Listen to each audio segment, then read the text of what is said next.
Okay, welcome everyone. We will get started here today with the Grant County Public Safety Operations Committee Policy Board. Bear with me with my, I've been tested twice, actually 3 times. I do not have COVID that we know of, and allergies are just horrible. So sorry about that, but we'll try to struggle through. So with that, Kevin, I don't have an agenda in front of me, but we do have, perfect, thanks, Paul. Approval of the last meeting's minutes. Have the minutes in front of you, and at any point in time when you're ready, I would entertain a motion to accept those or take any changes. I have a motion by Captain Haley to approve the minutes. Second by Richard Dollar. All in favor? Aye. Opposed? All right. Reports. We'll go with you, Kevin. So effective today, one of my trainees has officially completed her training. She is on her own.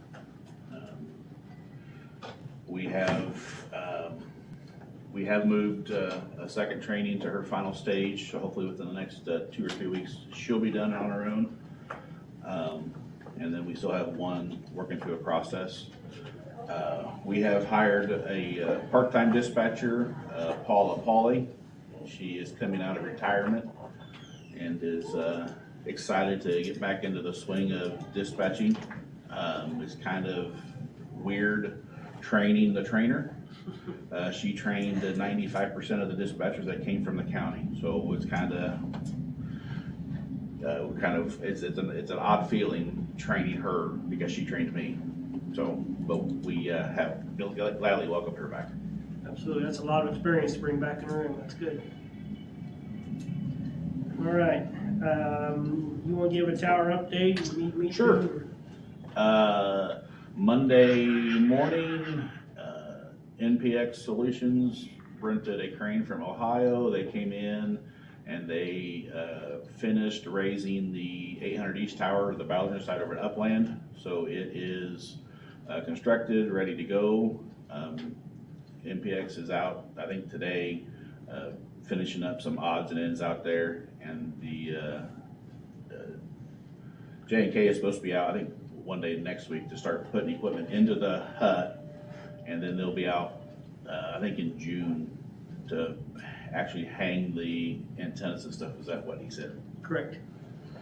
And then I believe the other 2 towers are scheduled for Monday and Tuesday of next week. And then J&K will be right behind them as well.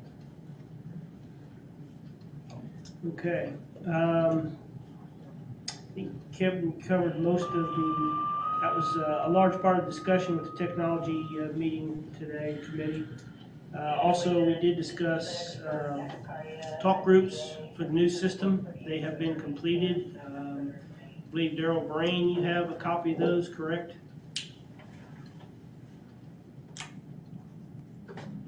Yeah, I thought Adam was going to send them out to the rest of the tech committee. I'll get with him. Okay, yeah, if either one of you could do that, we will need that for the comm plan as well. And then we still have some issues with the FCC license, and we're going to try to make some contacts tomorrow. As a matter of fact, I just happen to have a meeting scheduled in Union County with some of those officials. So on another thing, but we'll bring up our issue at that time. And that was most of the technology committee, with the exception of the comm plan stuff, which is next on our agenda. So unless you have any other reports or anybody else, we'll move to the next item. I just have a question. Yes. Have you started the hiring process for the next group yet? I have not, no. I'm hoping once I get my other rookie trained, I can get in my office, start filing through applications and that kind of stuff. I do have several leads on some who are very anxious to go through the process, so we'll get that process started. So how many down total are you, Kevin? I'm down 3. 3 full-time. total. Okay. Is that your question, Paul? Yeah, what's going on? Okay. Yeah. Sorry, Paul. That's all right. All right. Any other questions for Director Hicks? So that will bring us to the comm plan, communications plan for Grant County. And I did email out to the board members a draft of what we've proposed so far. And after talking to the technology committee this afternoon, we may have more questions than answers at this point, but we continue to move forward. There was a couple items on there that brought about a lot of discussion, and that is the Advanced Encryption Standard, the AES, and the over-the-air programming, the OTAP. Those two items add about $1,000 per radio, according to J&K, correct? And for the fire service, that is just out of their reach, really. When you look at the sheer number of radios that they have to buy, and then to put another $1,000 on top of that, that's a budget buster. So we talked about that quite a bit, and really for the fire service, I think, I don't want to speak for all the chiefs, that would be Brad Daly's job, but the question is that really an advantage to the fire service and even EMS for that matter? So there's a big question mark there. However, the over-the-air programming, that can be a couple things. That can be an advantage or disadvantage to the entire system. That could put our system at risk if all the radios aren't kept up to the latest programming software. And when it can be done over the air, it's easy to do. You can hit all the radios, otherwise somebody has to come around and touch every single radio. There again, for the county, for the fire departments out there, that's a nightmare. However, the cost of that could be recouped, because every time they gotta have your radio reprogrammed and all that, there's a cost involved if somebody has to come out and touch it. So the programming part, the over-the-air programming, would probably pay for itself over time. So that may not be a big deal, but you know, whether or not they can justify the encryption, that's another thing. And we understand for law enforcement that that's a critical feature, no doubt. So that was a lot of discussion. Patrick was there as well, so that's where we are. And I told them that at that point that we would bring that to the full committee for your review and what you would like to do with that. Before I do that, though, let me go to Brad. Brad, from the fire chief's perspective, the county chiefs, what's your feeling? I guess the city chief too, sorry. We threw you off the bus. All right, I'm on here, Bobby. From the county chiefs, and obviously I won't speak for Paul since he's there, David, but you know, like you said, that's a budget buster, $1,000, 800, 600, whatever it is, for Mill Township specifically, and I've talked to Swayze as well. Mill Township, that's a $10,000 hit for the radios that we have recently purchased to get online with 800. So that totally blows our budget as a whole for the next round of radios that we would buy. So again, I haven't talked to every chief, but you know, most of the budgets are comparable or less. Most of them are less than Mill Township and a few others. So I'm guessing that's probably going to be a deal breaker on our side to get that done. Yeah, as far as our guys go, there was a difference between $5,000 a unit to $6,000 to have that added to it. Both those items, correct? Yeah, and at the volume of radios that we'll have, it's going to be a struggle for us. Now I can see the need for our investigators to possibly have that technology, but at that point, I think that would suffice us at that end and do without for them for now. Now, just as a point of clarification, and nothing was set in stone, Adam did make the proposal that he would approach Kenwood as a corporation and see if they would, over in an open window of time, any radios that were purchased, Kenwood radios that were purchased in the next, he was saying 6 to 8 months, 9 months maybe, that they would forego that extra cost for those. But any radios bought after that, and obviously for law enforcement, and we didn't get we have talked to a Motorola representative, so whether they would offer the same thing or not is. That is who I talked with Okay. on What ours. what about previous purchases? Yeah, he said he could back up, like if you bought them in the last month or so, that'd be about as far back as he could go. Yeah. But any radios currently on the system would be grandfathered into the new system. I know through the AFG, we went with Kindle, Yes. if I'm not mistaken, so we were exploring Motorola, I think for more compatibility with the police department as well as other entities that needed radios within the city. So we priced them, and like I said, the difference was from 5,000 to 6,000 if you added those features to it. That's consistent. Yeah, it is. Since the technology is so different from what we all started with, my question is, once we make this purchase of radios, what is the life expectancy? Like, how many years are we all gonna get when we move to phase 2? How many years are we gonna get out of these radios? Because they're little computers and it's constantly changing and, And you know it's not gonna stop there. With phase 2, it's gonna be, The Apexes that we have right now are outdated. Next year, they're done. I'll support it, And Derek from Motorola told me that a couple weeks ago. and that's the scary part. So you're looking at about, what was it, 13, 14 years probably? Roughly, to answer that. Because it is ever changing. You don't know, and you want to make the best investment. And as we've seen from us, from what we had to narrowband, now to 800, it's just constantly evolving and telling you. 13 to 15 years, we see Yeah. what we got out of it. And it's a whack to the budgets when it happens. Our last narrowband deal was 170,000, I think, right in there, which is a lot.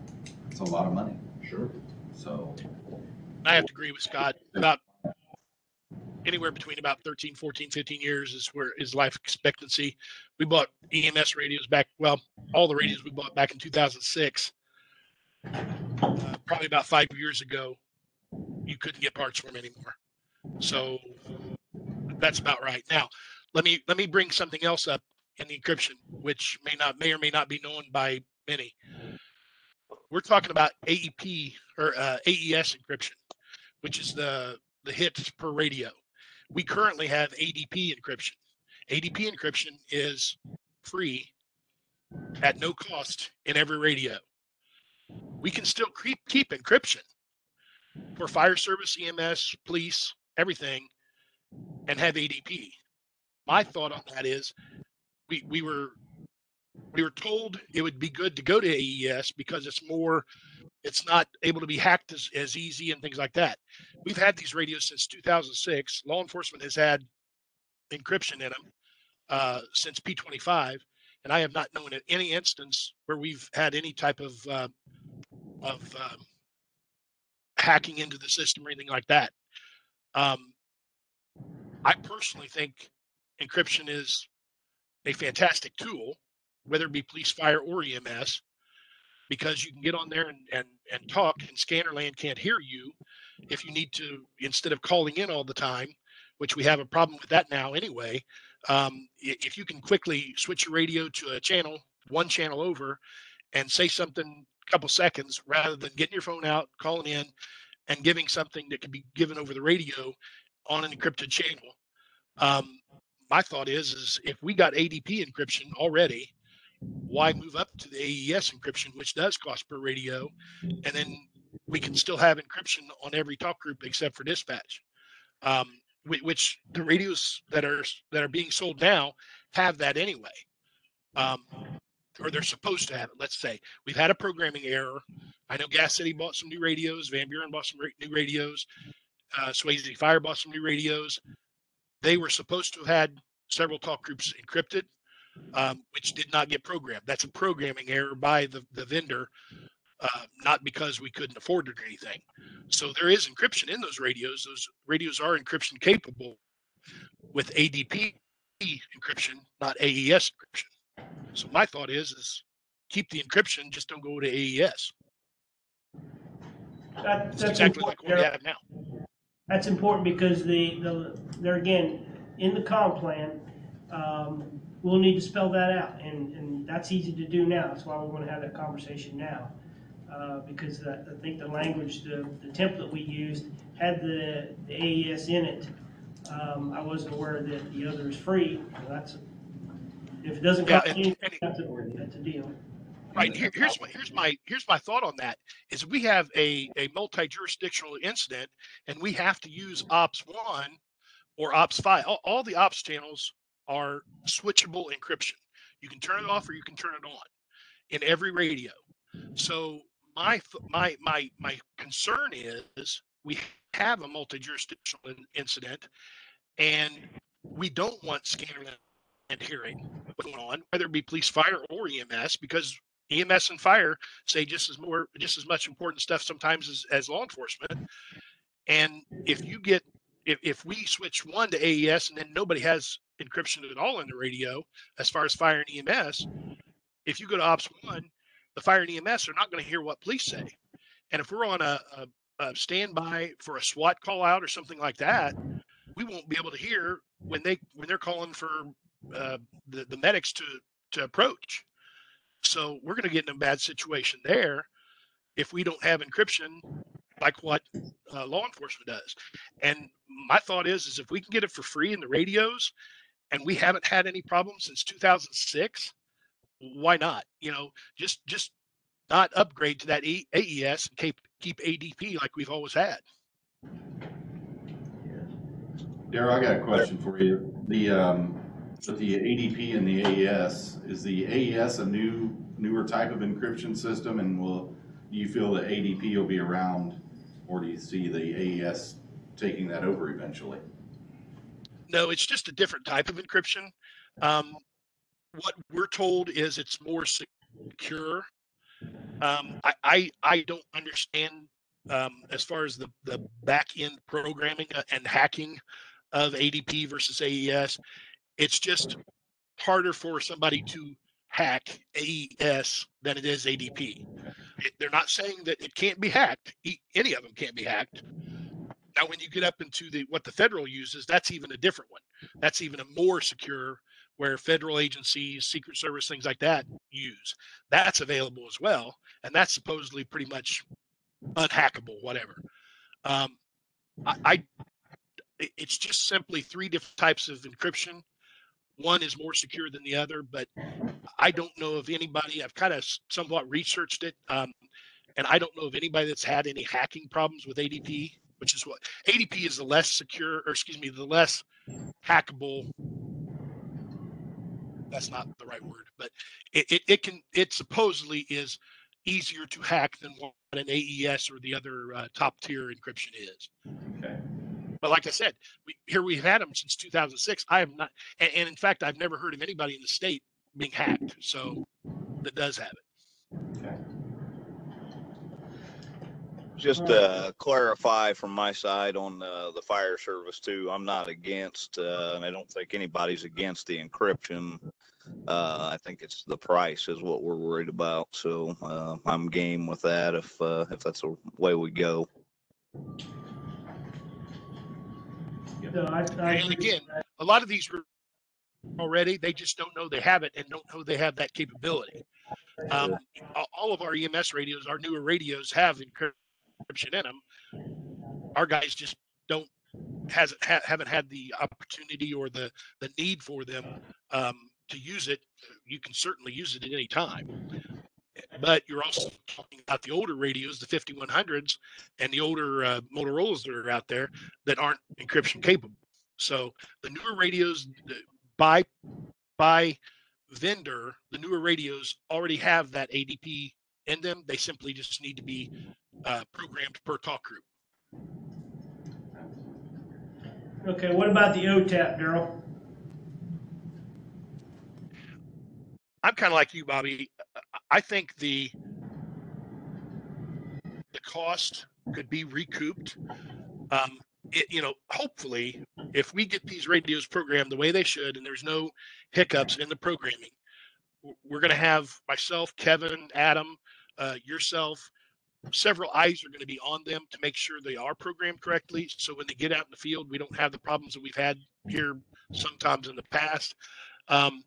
So I'm hoping that you wouldn't have to call a vendor out to reprogram your radios for several years. But if something does happen and we do need to program them, somebody's going to have to come down and program them at a cost.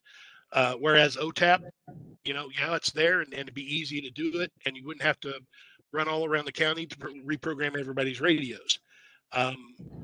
That's up to the committee, though. We've not had it so far. Some of these fire departments I have not gotten to. I appreciate their patience.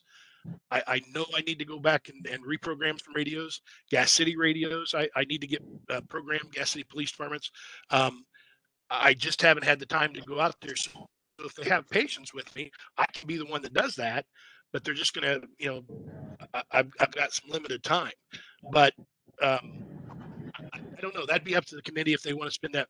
Kevin, did they say how much? Did they break that down as far as OTAP versus AES? Wasn't that 600 or was that 900? They did not. I'm not sure what the difference is. Yeah, he just said that the total of the two was about $1,000. I was thinking the OTAP was 600 and 400, or maybe vice versa. I can't remember One was which. 600, one was 400. I don't know which was which, but I don't either. so let me ask Again, that's Daryl, is that something we can make optional? So if say Mill Township decides that, hey, they don't want to spend the extra $600 to have the OTAP on there, but there comes a point in time where their radios are, for whatever reason, need to be reprogrammed. How could that affect our entire system? Is that something that? Yeah. some of those features have to be turned on by the manufacturer. A programmer cannot turn those features on, whether it be the vendor programmer or us as personal programmers. Some of those actually have to come from the factory. I do not know if OTAP is one of those features that has to be turned on at the factory. I can check with Adam on that. But once we purchase radios without it, it may be one of those features that you can't turn it back. You can't turn it on. Right. What I'm saying is, if their radios are out of date or the program isn't functioning, does it jeopardize the entire system? No, it wouldn't. It wouldn't jeopardize the system, other than if we have like we have now. Some radios were not programmed when it went to central dispatch. Some radios got missed. So if we made some kind of changes to the aliases of a talk group, agency A may see that it says fire ops, and agency B, that same talk group, may say fireground 4, or something like that. That would be the only problem, that you would pick up two different radios if one has been reprogrammed for any changes we do in the system and the other is not. You're just going to see different talk group alias on your screen. As far as jeopardizing the system, no, other than it would be kind of chaotic if you're at a scene trying to find a talk group and they don't say the same thing. So we can make and again, that could be an optional thing for each department to choose on their own. I'm personally not a fan of making things mandatory if we don't have to. But you can. I agree with that. You can't cross the two encryptions, so you'd have to do one or the other. No. I'm talking strictly about the OTAP now. Oh, okay. Yeah. He's talking about OTAP now. Like I said, if I don't anticipate us needing to have to, within 5, maybe even 10 years, once we get these templates the way we need to have them, I don't anticipate anybody having to have a whole fleet of radios reprogrammed within 5 or 10 years, unless we just completely miss the boat and figure out, oh wait, this is something we should have done, or we needed to add this and we didn't. I think we, as a committee, the tech committee, has looked over options, and Kevin and I have discussed many times, Bobby and all of us have discussed many times about what needs to be done and how we need to operate our system and things like that. So I think all that's been hashed out. I don't see any need, once these are initially programmed and they're ready to go on the system, I just don't see a need that we would have to reprogram anything. The reason we have had to in the past is because we've repurposed some talk groups, which we've learned over time, that needed to be repurposed and things like that. Or we've had some mandatory changes that have come down from the state on our state system that have warranted changes to our radios. So that's why in here recently we've had to change things, going from regular system to P25, things like that. That's why we've had to reprogram since 2006, 2 or 3 times. I just don't anticipate that once we get our new system up. Okay. Questions for Daryl? And I'm sorry, again, also the OTAP is more to give you guys food for thought. If we need to agree on this today, the OTAP is more of a convenience factor. Like I said, if we don't have a problem with Kevin, Scott Haley, Brian Davis, myself, going around to the different agencies and programming their radios, we don't need OTAP. But they've got to be patient with us because we have other jobs to do.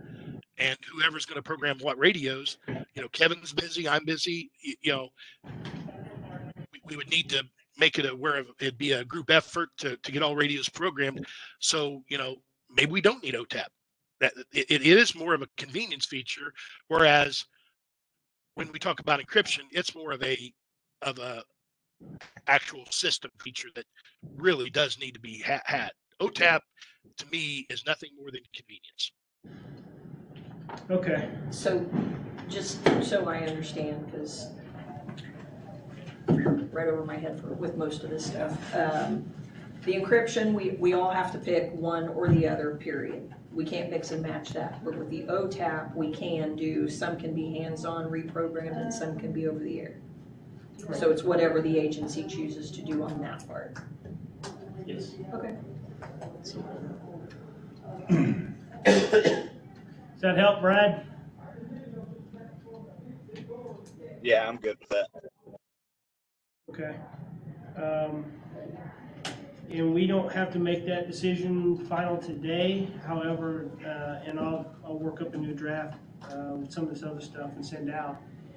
It currently is in the draft that it would be AES and OTAP required, but we can make that ADP. We don't have to make it because it's already there. I think that's kind of just redundant. And then make the OTAP optional. So if the agency wants to do that for convenience reasons. What have you just purchased? We have Kenwoods. And it's, like he said, we haven't programmed ours to have the encryption on there on each channel, but it's the free version. That would be my recommendation. And as long as we're not jeopardizing the integrity of the system. Yeah, I can't see forcing people to pay. We've already said we can't do it, or some agencies just can't do it. Sure. So I guess I would make a motion when we get to the other one that we fix that or change that in the ordinance. Yeah, like us, it'd be double. You get the car radios and those. Yeah. We can't afford both. We're going strictly.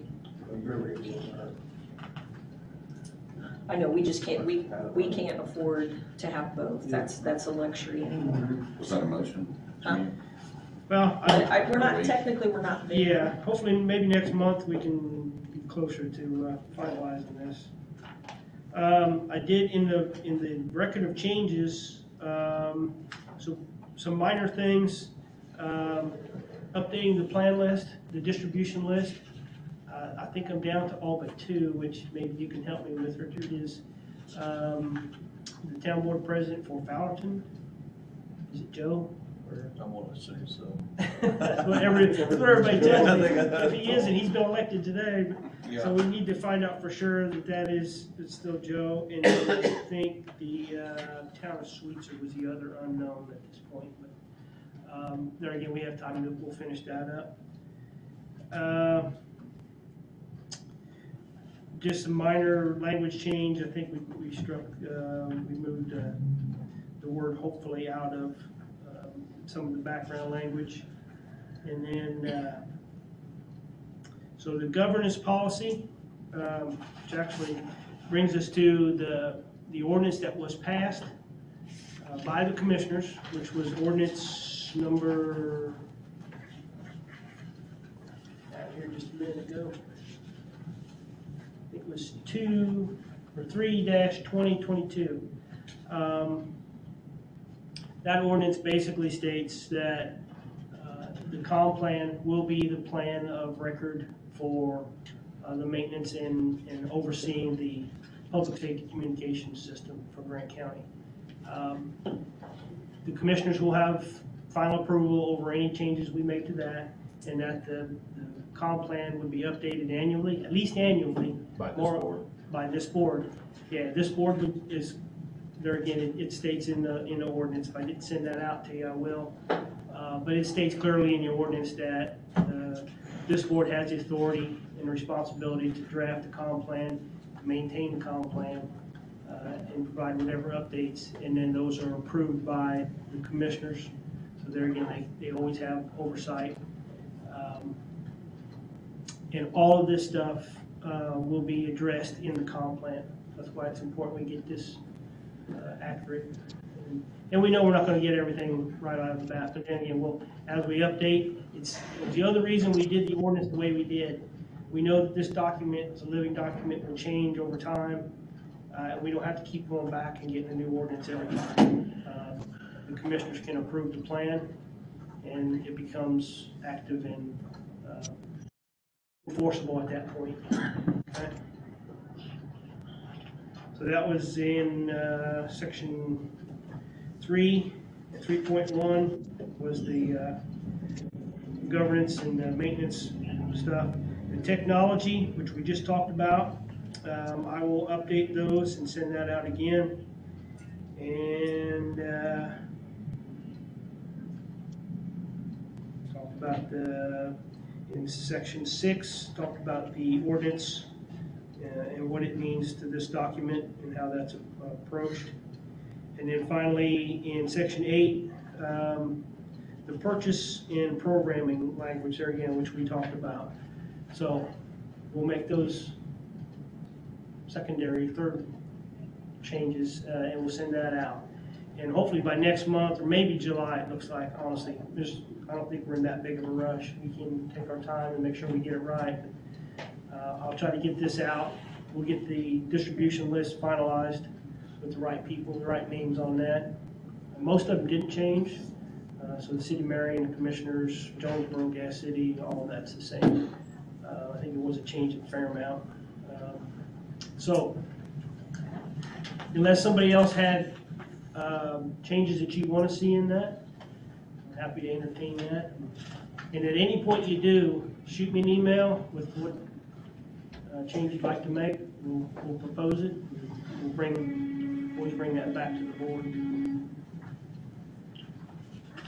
They said Dave Fox is a president of the Streetsboro Town Board. Who is? Dave Fox. Dave Fox.